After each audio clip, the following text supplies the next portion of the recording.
نحمده ونصلي ونسلم على رسوله الكريم أما بعد أعوذ بالله من الشيطان الرجيم بسم الله الرحمن الرحيم يا أيها النبي إنا أرسلناك شاهدا ومبشرا ونذيرا وداعيا إلى الله بإذنه وسراجا منيرا صدق الله العظيم وصدق رسوله النبي الكريم الأمين ونحن على ذلك لمن الشاهدين والشاكرين والحمد لله رب العالمين إن الله وملائكته يصلون على النبي يا أيها الذين آمنوا صلوا عليه وسلموا تسليما الصلاة والسلام عليك يا سيدي يا رسول الله وعلى آلك وأصحابك يا سيدي يا حبيب الله. حضرات درود شریف پڑھیں سارے. الصلاة والسلام عليك يا سيدي يا نبي الله وعلى آلك وأصحابك يا حبيب الله. حمد و صلات کے بعد دوستو، بزرگوں اور بھائیوں، بالخصوص حضرات علماء کرام اور بالخصوص حضرت مفتی صاحب قبلہ، آج کا یہ ایک تربیتی نشست جس میں اور آپ حاضر ہیں، اللہ تعالی ہم سب کو دولت اخلاص نصیب فرمائے، ہماری کمزوریوں، سستیوں، غفلتوں سے اللہ درگزر فرمائے اور ہمارے لیے خیر کے رستے مالک آسان فرمائے. میں نے کچھ باتیں عرض کرنی ہیں بڑے مختصر سے وقت میں. ایک پیغام ہے، وہ آپ کو دینا ہے. آپ بولے نہیں بیٹے اور بیٹھ جائیں، جو بیٹھ سکتے ہیں وہ بیٹھ جائیں. سارے موبائل چلائیں گے تو پھر بات کس کے ساتھ ہوگی؟ یہ بن رہی ہے مووی شووی، یہ دوست مجھے امید ہے دے دیں گے جی آپ لوگوں کو. چلو جی، انہوں نے مسیح وعدہ کر لیا، گل مکی، یہ دے دیں گے انشاءاللہ.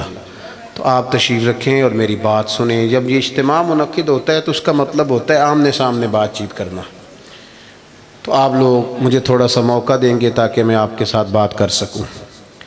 اللہ تعالیٰ نے قرآن پاک میں ارشاد فرمایا کہ یا ایھا النبی انا ارسلناک شاہدا ومبشرا ونذیرا.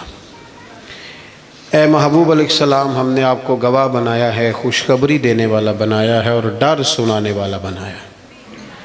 وداعیا الی اللہ بإذنہ، اللہ کی طرف دعوت دینے والا بنایا ہے اللہ کے حکم کے ساتھ.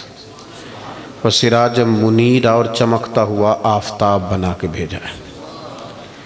نبی پاک صلی اللہ تعالی علیہ وسلم نے ہمیں اللہ کی جانب بلایا ہے. دنیا کے اندر مسلمان کا اور غیر مسلم کا فرق یہ ہے کہ مسلمان نظریاتی ہے، عقیدے والا ہے، اور جو مسلمان نہیں ہے وہ نظریاتی نہیں ہے. یہ ایک فرق ہے. نبی پاک علیہ السلام داعی الی اللہ ہیں. نبی کریم علیہ السلام نے ہمیں نظریہ دیا ہے. نظریہ، حضور نے ہماری سوچوں کو بدلا ہے، ہمیں نظریاتی بنایا ہے. دنیا میں ایک نظریہ یہ ہے کہ ہم نے جو محنت کرنی ہے، جو کوشش کرنی ہے، جو کاوش کرنی ہے، جو کما لینا ہے، وہی صرف ہمارا ہے. عقل کے زور پر، علم کے زور پر، ٹیکنالوجی کے زور پر، میڈیکل کے زور پر ہم نے چلنا ہے، اور یہ اسی پر فقط بھروسہ کریں گے تو پھر آگے بڑھیں گے. معاذ اللہ، یہ عام نظریہ غیروں کا ہے. مسلمان کا کیا نظریہ ہے؟ مسلمان کا نظریہ ہے کہ کوشش کرنا انسان کے ذمے ہے، باقی ہونا وہ ہے جو رب نے چاہنا ہے. یہ نظریہ ہے. عقیدہ توحید ایک نظریہ ہے. جب رب چاہے گا، جتنا چاہے گا، جس کو چاہے گا اپنے فضل سے عطا فرمائے گا. یہ ایک نظریہ ہے. نبی پاک صلی اللہ تعالیٰ علیہ وسلم نے مکمل محنت کا حکم دیا، جد و جہد کی بات کی، ہمت کی بات کی، لیکن فرق کیا ہے؟ کافر بھی محنت کرے گا، ہم بھی محنت کریں گے، فرق یہ ہے کہ وہ اسباب سے نتیجہ چاہتا ہے۔ مومن کی یہ شان ہے کہ وہ ساری محنت کر کے نتیجہ اپنے رب کریم پہ چھوڑ دیتا ہے۔ ہمارے ساتھ آہستہ آہستہ یہ ہوا ہے کہ جدید دور آیا، اس دور کے اندر لوگ مادہ پرستی کی طرف بڑھے، علم پر، ٹیکنالوجی پر، میڈیکل پر، اپنی کاوش پر، اپنی عقل پر اتنا بھروسہ کیا کہ وہ اس طرح کی بولیاں بولنے لگے جس طرح کی بولیاں غیر بولتے تھے۔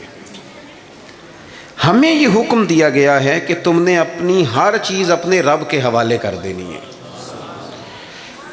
تمہاری ساری کی ساری توجہ اور تمہاری مکمل توجہات کا مرکز اللہ کی ذات پر بھروسہ ہونا چاہیے۔ آپ کبھی غور کریں تو نبی پاک صلی اللہ علیہ وسلم اس مضمون کو ہمیں کس طرح سمجھاتے ہیں؟ حضور علیہ الصلوۃ والسلام فرماتے ہیں اگر تم رب پر بھروسہ کرو گے نا تو وہ تمہیں اسی طرح رزق دے گا جس طرح پرندوں کو عطا کرتا ہے۔ کبھی اس حدیث کے حسن پر غور کریں، پرندے کی کتنی تعلیم ہے، کون سا کام سیکھا ہے؟ گھر سے نکلا ہے تو اسے پتہ ہے کس دفتر میں جانا ہے، اسے پتہ ہے کہ میں نے کہاں نوکری کرنی ہے۔ نکلنا بہرحال شرط ہے، نکلنا اس نے ہے۔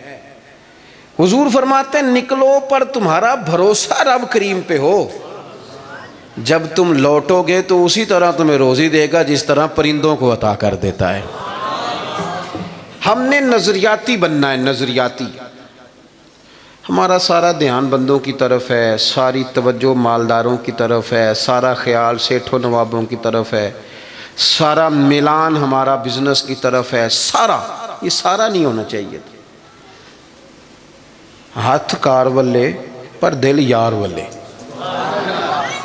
یہ میلان سارا نہیں ہونا چاہیے تھا۔ حضور نے ہمیں سکھایا ہے کہ بھروسہ اللہ کی ذات پہ، بھروسہ۔ اسلام ایک روحانی دین ہے، یہ آپ کو قلبی قرار دیتا ہے، سکون عطا کرتا ہے۔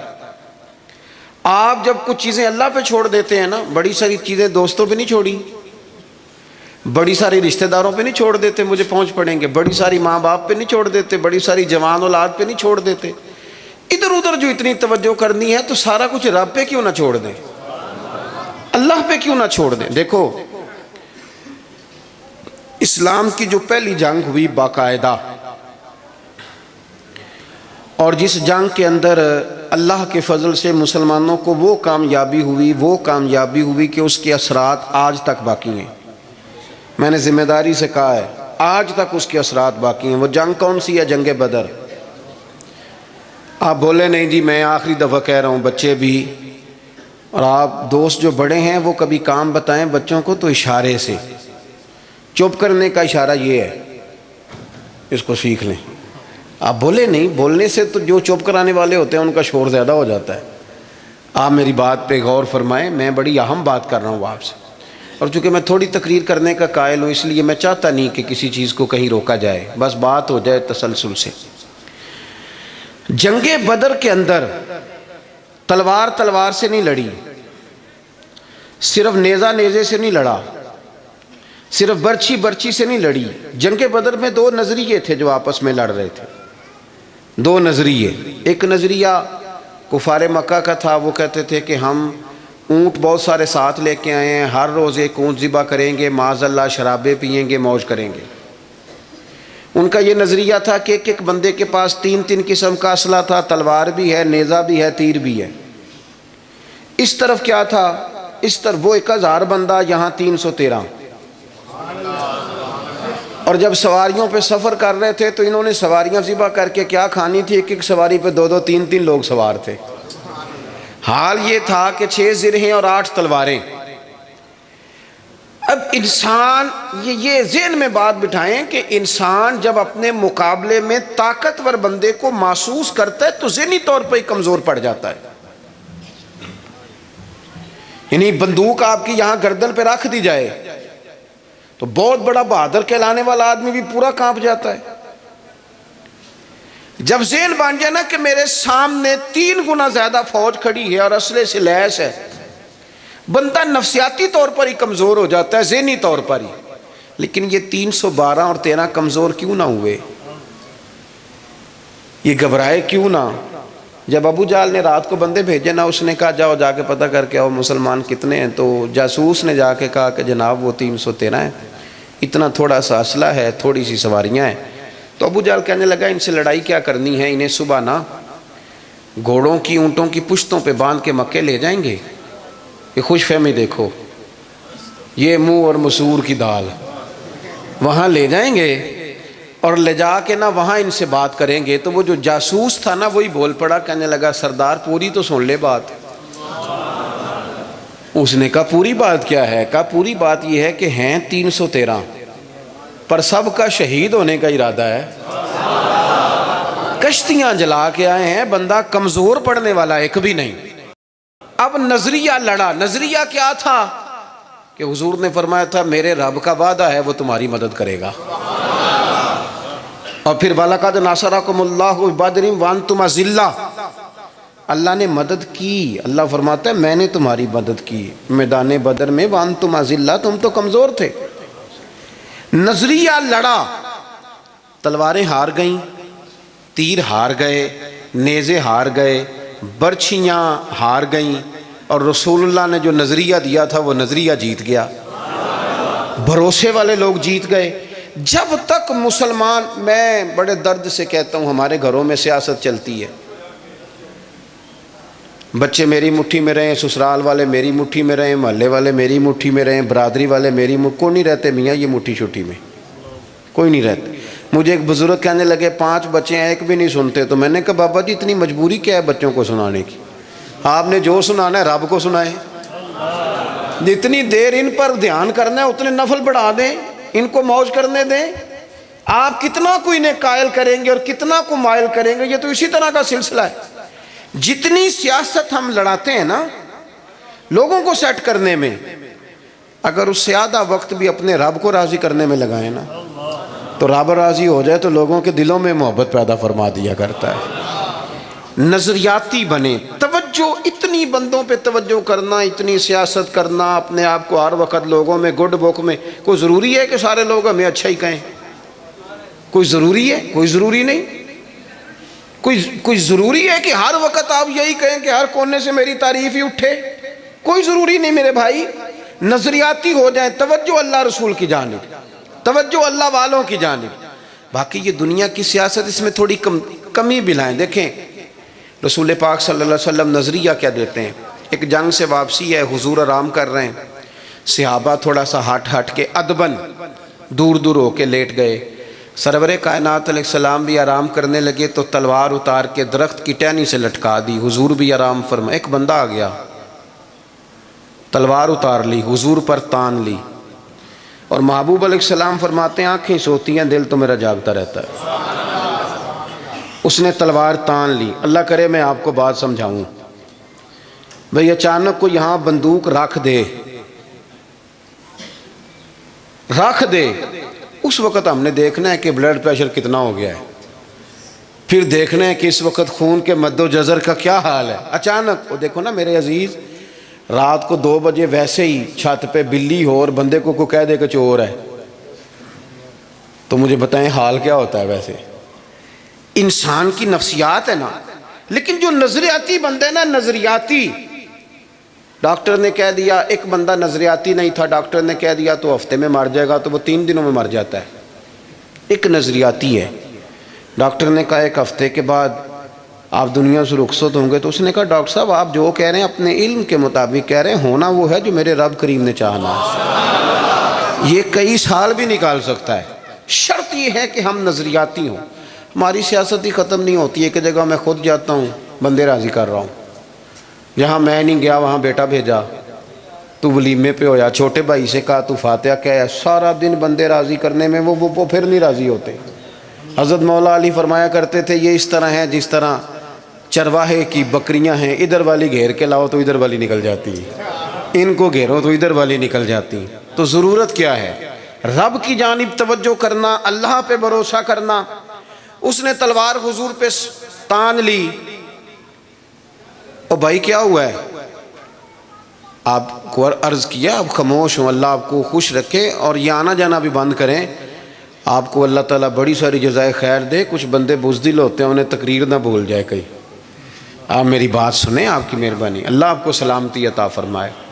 میں نے جتنی بات کر لی ہے شاید اتنی بھی نہ کروں، اس سے کم کروں، لیکن چاہتا یہ ہوں کہ میری نہیں ہے نا، اللہ رسول کی ہے. تو اللہ رسول کی بات اپنے دامن میں بڑا ادب رکھتی ہے. عزیز بھائیو، اس نے تلوار حضور پہ تان لی، سرکار نے مقدس آنکھیں کھولی. تو میں بتا چکا ہوں کہ اگر ہم پر کوئی پستول تانے تو شاید سارا وجود کانپنے لگے. اس نے تلوار تانی، حضور کی مقدس آنکھیں کھلی، کہنے لگا آپ کو مجھ سے کون بچائے گا؟ قربان جائیں، حضور نے مسکرانا شروع کر دیا. زندگی نظریاتی بن جاؤ، زندگی ہنس کے گزر جائے گی ساری. لیکن اگر نظریاتی نہیں ہونا تو پھر تو بھائی کاروبار پہ نقصان پہ بھی ہارٹ اٹیک ہو جاتا ہے. پھر تو میرے عزیز نوکری سے جواب ہو جائے تو لوگ مریض ہو جاتے ہیں شوگر کے. اگر آپ نظریاتی ہیں تو جی لیں گے. اس نے کہا کون بچائے گا؟ تو محبوب مسکرا کے فرمانے لگے یہ تو نے عجیب بات کر دی، مجھے میرا رب بچائے گا. اللہ کے نام میں طاقت ہے، اللہ کے نام میں قوت ہے، اللہ بچائے گا. بس حضور کی زبان نے نور سے یہ جملے نکلے، اللہ بچائے گا. ان لوگوں سے ڈرنا چاہیے جو اپنے فیصلے رب کے حوالے کر دیں. اچھا وکیل کرنے کے پیسے نہ ہوں، سفارش کے پیسے نہ، اور معاملہ اللہ پہ چھوڑ دیں، ان سے ڈرو. انہوں نے سب سے بڑے کورٹ میں مقدمہ دائر کرا دیا. حضور فرمانے لگے رب بچائے گا. بس ان لفظوں میں کیا اثر تھا، بندہ کانپنے لگا، تلوار ہاتھوں سے گر گئی. سرکار نے اٹھا لی، فرمایا لو بھائی مجھے تو رب نے بچا لیا ہے، اب تو بتا تجھے کون بچائے گا. آپ زندگی میں اگر نظریاتی ہیں تو آپ زندہ ہیں، اور اگر آپ لگے ہوئے ہیں کہ اوہو کیا بنے گا، میری کون سنے گا، گاؤں چھوٹا ہے، میں بات کر بھی لوں گا تو کہاں پہنچے گی، تو کون ہوگا، تو کیسے ہوگا، تو یہ تو کمزوری ہے. آپ کے ذمے تو کہنا ہے، پہنچانا تو اللہ کریم کی بارگاہ کرم کے فضل کا نتیجہ ہے. یہ اللہ بچائے گا. اس کے ہاتھ سے تلوار گر گئی، حضور نے اٹھا لی، فرمایا مجھے تو رب نے بچا لیا ہے، اب تو بتا تجھے کون بچائے گا. کہنے لگا حضور میں نے سنا ہے آپ بڑے ہی معاف کرنے والے ہیں، آپ صحیح بتاؤ، ایک بندہ میرے اوپر تانے پستول، تھوڑی دیر کے بعد قابو آ جائے تو وہ مجھے کہے جی آپ تو نیک آدمی ہیں چھوڑ دیں، تو میں کہتا ہوں قابو آ گیا تو میں نیک ہو گیا ہوں، پہلے تو بندوق لے آیا تھا. لیکن یہ حضور سید عالم صلی اللہ علیہ وسلم کے ظرف کی، حوصلے کی اور محبوب کے دل نور کی بڑائی دیکھو کتنا بڑا ہے. اس نے کہا سنا ہے آپ معاف کر دیتے ہیں. فرمایا تو نے سنا ہے؟ حضور سنا ہے. پھر مسکرا پڑے، فرمانے لگے جا پھر میں نے معاف کیا. ہو گئی بات ختم. معافی تو یہاں پہلے ہے سب سے، جا معاف کیا. ایک تو اپنی زندگی میں توجہ اللہ پہ کریں، یہ چھوڑ دیں اتنی زیادہ سیاست، اتنا بندوں کے پیچھے بھاگنا، یہ تو تھکا دیں گے، یہ تھکا دیتے ہیں. ان کی ایک خواہش پوری کرو تو یہ دوسری. میں آج ہی پڑھ رہا تھا، حضرت سعید ابن مسیب کہا کرتے تھے یا اللہ یہ بڑوں کی آرزوؤں سے بھی بچانا، ان کی آرزویں بڑی ہوتی ہیں، روز نہیں ایک آرزو. اور حضور دعا مانگا کرتے تھے. نبی کریم علیہ السلام مسند امام احمد بن حنبل میں موجود ہے، اللہ کے محبوب فرماتے تھے اے اللہ اس آرزو سے بچا جو آرزو ایک اور آرزو میں مبتلا کر دے، وہ خواہش جو اور خواہش میں ڈال دے. تو ایک تو توجہ اللہ پہ کریں. دوسری بات، زندگی کو بود و باش کو اس کو سادہ کریں. سرور کائنات صلی اللہ تعالی علیہ وسلم کا کمال یہ تھا کہ لوگ نا حضور کے ساتھ ڈیل کرنے میں آسانی محسوس کرتے تھے کہ حضور سے بات آسانی سے کی جا سکتی ہے. سرور کائنات بات سنتے ہیں. یہ جو ہمیں شوق ہے نا سہولتوں کا، یہ ضرور لیں، کوئی بھی سہولت منع نہیں، لیکن اپنے آپ کو سہولتوں کے ساتھ زندہ رکھنا ہے. ہم نے نا کچھ آسانیاں زیادہ جمع کرنی شروع کر دیں اپنے ڈرائنگ روم میں. سردیوں میں ہیٹر ہے، گرمیوں میں اے سی ہے، اور ہر شہر ریموٹ کنٹرول ہے، اٹھنا نہ پڑے بیڈ سے. توبہ توبہ. اور واش روم بھی اٹیچ ہے. اتنی سہولیات جمع کرنا چاہتے ہیں، بس نہیں چلتا، ورنہ جو ہم لا سکتے ہیں وہ تو ضرور آتا ہے۔ اس سے زیادہ جب آپ اتنی آسانیوں کے عادی ہو جاتے ہیں نا میرے عزیز، تو پھر آپ نظریاتی نہیں رہتے، پھر آپ کو قابو کیا جا سکتا ہے، پھر تو ڈاکٹر کو بھی ایسی دے کے تحفے میں تو مرضی کی دوائی لکھوائی جا سکتی ہے۔ حالانکہ اس معاملے میں سفارت چلنی چاہیے، صحت والا معاملہ تو ٹھیک ہونا چاہیے نا، لیکن ڈاکٹر اگر بڑا ہے تو اسے چابی دیں کمپنی والے گاڑی کی، تو اسی کمپنی کی دوائی لکھ دے گا، اللہ ماشاءاللہ۔ جب آپ نظریاتی ہیں، تھوڑے پہ آپ کو گزارا کرنا آتا ہے۔ حضور صلی اللہ علیہ وسلم نے نا ہمیں اپنی سیرت کے تعلق سے جو دوسرا بڑا نظریہ دیا وہ یہ ہے، آپ کو میری باتوں کی سمجھ آ رہی ہے؟ جو نہیں بولتے انہیں بھی آ رہی ہے؟ حضور نے ہمیں اپنی سیرت نور سے ایک پیغام دیا ہے کہ دنیا میں تمہارے مکانات نہیں، تم نے یہاں رہنا ہے مسافروں کی طرح۔ تمہارے لیے نا عالی شان محلات اور تمہاری مرضی کی آسانیاں اور سہولتیں وہ ساری رب نے جنت میں تمہارے لیے تیار کی ہیں، وہاں تمہیں من چاہی چیزیں ملیں گی۔ یہاں تم نے مسافروں کی طرح، کن فی الدنیا کانک غریب و عابر سبیل، مسافر کی طرح، راہ گیر کی طرح وقت گزارنا ہے۔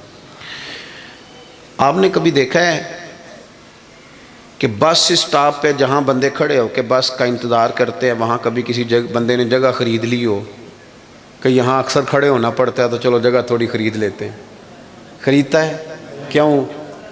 اسے پتہ ہے کہ بس آئی تو میں نے چلے جانا ہے۔ پلیٹ فارم پہ، ریلوے اسٹیشن پہ کبھی کسی بندے نے جگہ خریدی ہے کہ یار اکثر آنا جانا پڑتا ہے تو چلو تھوڑی خرید لیتے ہیں، کبھی خریدی ہے؟ ایئرپورٹ پہ نا میں نے یہ دیکھا ہے کہ آپ اپنا بیگ رکھ کے، ہینڈ کیری سامان رکھ کے آپ کسی کرسی پہ جائیں نا، اور آپ واش روم سے ہو کے یا کسی طبی حاجت سے ہو کے واپس آئیں تو وہاں کو بندہ اور بیٹھ گیا ہو تو بندے جھگڑا نہیں کرتے، چپ کر کے اپنا سامان اٹھاتے ہیں دوسری جگہ پہ۔ کیوں نہیں کرتے؟ ان کو پتہ ہے کہ فلائٹ آئی تو میں نے یہاں رٹا ڈالنے کی ضرورت کیا ہے؟ آپ نبی کریم علیہ السلام کی بات کو سمجھیں۔ حضور نے فرمایا کہ تم نے یہاں مسافر کی طرح رہنا ہے۔ مسافر کو 2 مرلے کے لیے جھگڑے کھڑے کرتے ہیں، وہ کچھ 6 انچ کے لیے رٹے ڈالتے ہیں، ان کو تو پتہ ہے کہ حضرت اسرائیل نے آنا ہے اور ہم نے چلے جانا ہے۔ اس لیے حضرت بلال حبشی رضی اللہ تعالیٰ عنہ بڑا عرصہ رہے مدینہ طیبہ، 10 سال رہے، انہوں نے کوئی مکان نہیں بنایا۔ ایک حجرے میں وقت گزر گیا، کو بتائے کہ شادی سے پہلے مولا علی شیر خدا کا مکان کہاں تھا، کو بتائے کوفے میں کتنی جائیدادیں بنائی انہوں نے، کہاں محلات تعمیر کیے ان لوگوں نے، ان کو پتہ تھا۔ ان کو پتہ تھا حضرت عمر پر 80 دینار کا قرضہ تھا، انہیں پتہ تھا کہ جب حضور آئے تھے نا معراج کی رات تو مجھے بتایا تھا کہ عمر میں تیرا محل دیکھ کے آیا ہوں۔ تو جب حضور دیکھ آئے تھے تو پھر انہوں نے یہاں بنایا۔ یہ نظریاتی بات ہے، اس کو آپ نے سمجھنا ہے۔ ہمارے ہاں یہ ابھی کرونا آیا نا، پینک پھیل گئی، ٹینشن ڈپریشن کے مریض بڑھ گئے۔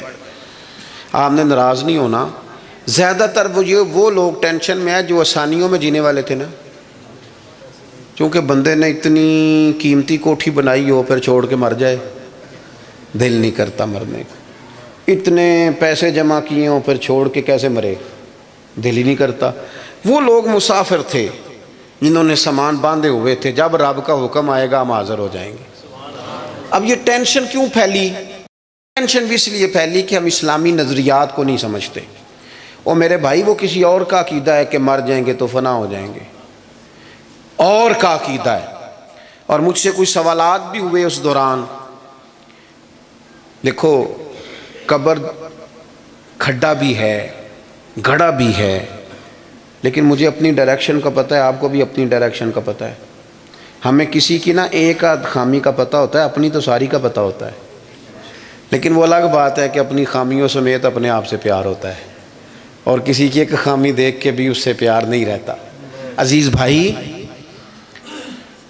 ہمارا یہ مسئلہ ہے کہ اگر تو ڈائریکشن ہماری غلط ہے، کام ہم نے دوزخ والے شروع کیے ہوئے تو قبر کھڈا ہے، دوزخ کے گڑھوں میں سے گڑھا ہے، لیکن اگر ڈائریکشن ٹھیک ہے، حلال حرام کی تمیز ہے، آنکھ پر، زبان پر، نفس پر کنٹرول ہے،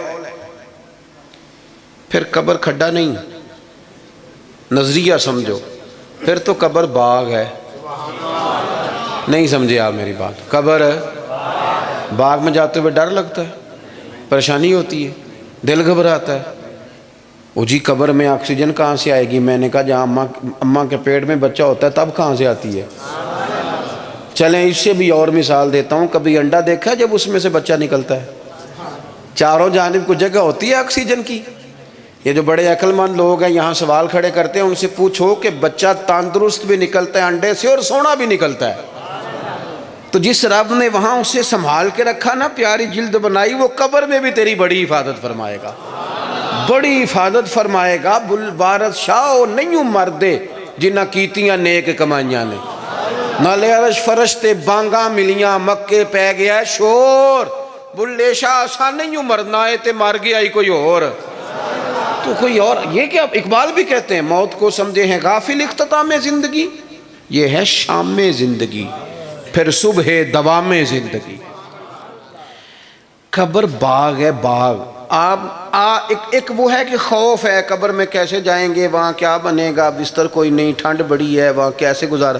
ایک یہ ہے کہ وہ باغ ہے، باغ بھی عام نہیں، روضۃ من ریاض الجنہ، جنت کے باغوں میں سے باغ، اور باغ عام نہیں جس کے نیچے نہریں رواں ہیں، اور باغ اتنی شانوں والا ہے کہ پہلی آنکھ کھلے گی تو زیارت چہرہ ودھا کی نصیب ہوگی۔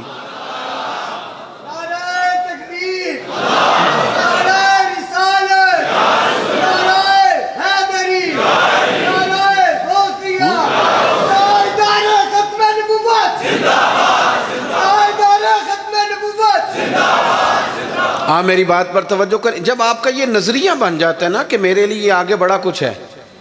جو لوگ یہاں سے گئے تھے نا سعودی عرب محنت مزدوری کرنے، انہوں نے وہاں مکان بنائے،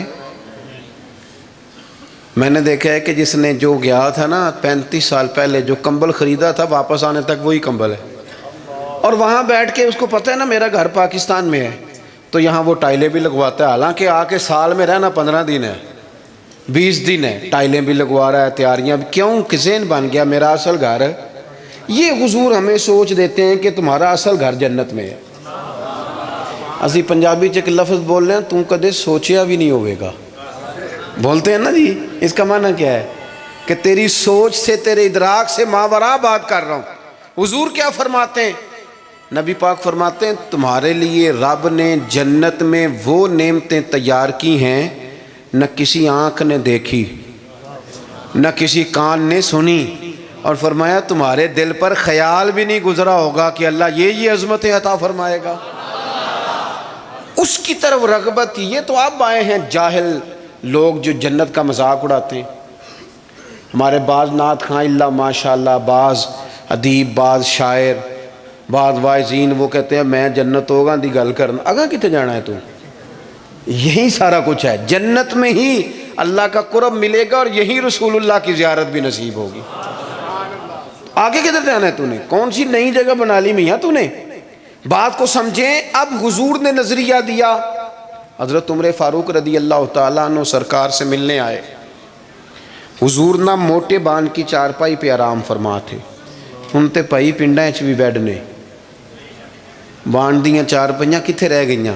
کی آکھی دا سی مونج دی منجی، بولو نا یار، مونج دی تے جیڑی جیز چ ملدی سی او دے بس پاوے رنگین ہوندے سن، انجے یہ اوہو، لیکن کمال تھی نا یار، مکان کچے بندے پکے، محبت گہری، پیار زیادہ۔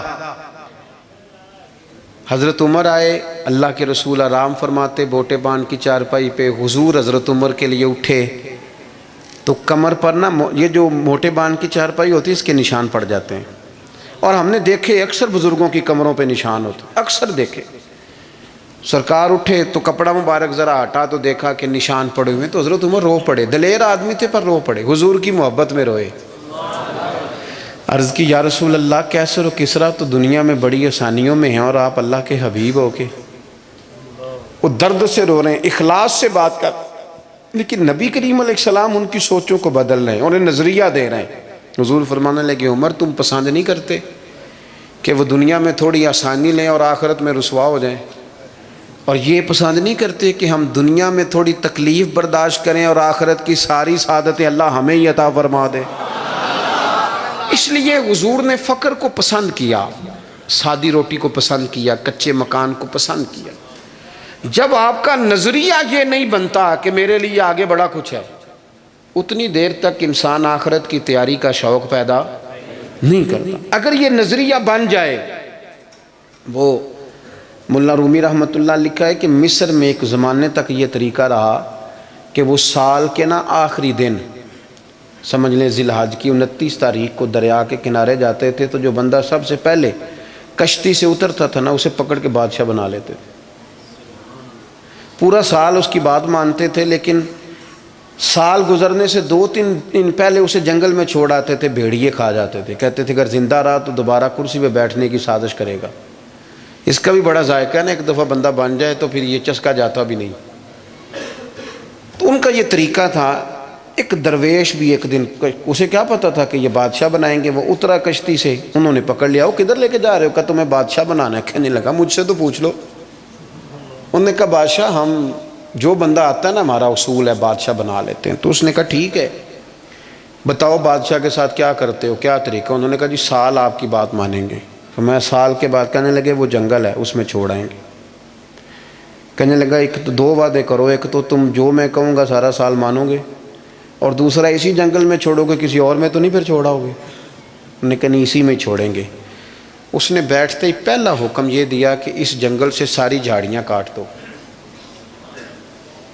دوسرا حکم یہ دیا، اب جھاڑیاں کٹ رہی تھی تو درندے ویسے ہی بھاگ گئے جنگل سے۔ پھر اس نے کہا کہ یہاں ذرا لگا کے اچھی طریقے سے حالت تو ذرا پھول اگاؤ، کھیتیاں اگاؤ۔ وہ پورا سال وہ باغ سنوارتا رہا۔ اب لوگوں نے وعدہ کر لیا تھا وہیں چھوڑ کے آئیں گے۔ سال کا آخر ہوا تو پہلے بادشاہوں کو لے جائیں، وہ بیٹھتے تھے نا کرسیوں پہ تو غافل ہو جاتے تھے اور چکروں میں پڑ جاتے تھے۔ معاذ اللہ کہتے تھے یہ گزارو نا تو پھر آخری دن دیکھا جائے گا۔ معاذ اللہ جو آج ہماری سوچیں بن گئی۔ اب آخری دن جب جنگل میں لے کے جاتے تھے تو تڑپتے تھے، نہ لے کے جاؤ نہ لے کے جاؤ۔ لیکن اس نے چونکہ سارا سال محنت کی تھی نا وہاں جانے کے لیے، اس کو جب لے کے جا رہے تھے تو کہہ رہا تھا اجلونی اجلونی، ذرا جلدی نہیں لے جاتے، ذرا جلدی نہیں لے جاتے۔ عارف رومی فرماتے ہیں کچھ بندے دنیا میں رہتے ہیں، دنیا میں جیتے ہیں، لوگوں کے ساتھ وقت گزارتے ہیں، لیکن موقع ملا ہوتا ہے نا اپنی قبر کو باغ بناتے رہتے ہیں، پھول لگاتے رہتے ہیں۔ اور یار کتنی لمبی راتیں ہیں، جو ان راتوں میں بھی تہجد نہ پڑھے اس نے کب پڑھنی ہے؟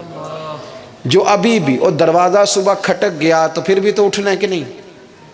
بولو خدا نہ کرے کوئی بیمار ہو گیا تو سحری میں اٹھنا پڑے گا کہ نہیں؟ بہتر نہیں رب کی رضا کے لیے اٹھ جائیں؟ اٹھے نا 5 بجے، آدھا گھنٹہ نفل پڑھیں، پھر فجر ہو جائے گی، پھر اس کے بعد فجر کی فرائض کی تیاری کریں۔ دنیا میں رہ کے جو بندہ اپنی وہاں کے مارتا رہے گا نا بچھو قبر کے، انشاءاللہ جب وہ دنیا سے جائے گا نا تو حضرت باعزید بستامی کی طرح ہنستا مسکراتا ہی دنیا سے جائے گا، پھر ہنستا مسکراتا ہی دنیا سے جائے گا۔ اور اعلیٰ حضرت بریلوی کہتے ہیں ہم تو لحد میں عشق رخ شاہ کا داغ لے کے چلے، اندھیری رات سنی تھی تو چراغ لے کے چلے۔ اپنی اس فکر کا اظہار کریں۔ بات ختم کرتا ہوں۔ ایک خاتون نے آ کے عرض کیا تھا، بخاری شریف میں موجود ہے، یا رسول اللہ میں مرگی کی مریضہ ہوں۔ تو سرکار نے فرمایا کہ کیا چاہتی ہے؟ عرض کی حضور چاہتی ہوں میرے لیے دعا کر دیں، اللہ شفا دے دے۔ حضور سب کے لیے دعائیں کرتے تھے، پر آج پتہ کیا فرمایا؟ فرمایا اگر تو چاہے تو دعا کر دیتا ہوں شفا ہو جائے گی، اور اگر کرے صبر۔ معنی کیا ہے؟ مرگی کے ساتھ ہی گزارا کرے، تو پھر میں دعا کروں گا رب تجھے جنت عطا فرمائے گا۔ اب ذہن بن گیا تھا نا کہ آخرت ٹھیک ہونی چاہیے، نظریہ بن گیا تھا۔ تو وہ خاتون فوراً کہنے لگی یا رسول اللہ آپ دعا کر دیں رب مجھے جنت ہی عطا کرے۔ کیا کہہ رہی ہے بھلا؟ وہ کہہ رہی ہے میں مرگی کے ساتھ ہی گزارا کر لوں گی، تھوڑی سی تو زندگی ہے، جی لوں گی مرگی کے ساتھ ہی۔ سرکار نے دعا کر دی، عرض کرنے لگی یا رسول اللہ صلی اللہ علیہ وسلم جب مرگی ہوتی ہے تو جسم سے کپڑا ہٹ جاتا ہے، عورت ہو تو حیا آتی ہے۔ تو محبوب نے دعا کر دی۔ لوگ کہتے ہیں جتنی مرضی مرگی ہوتی تھی کپڑے جسم پہ قائم رہتے تھے۔ بڑا لمبا وہ خاتون حیات رہیں۔ باہر سے کوئی آتا تھا تو صحابہ پوچھتے تھے جنتی عورت دیکھنی ہے؟ اس بوڑھی کی زیارت کرو، اسے دنیا میں حضور نے جنت کی بشارت عطا فرمائی۔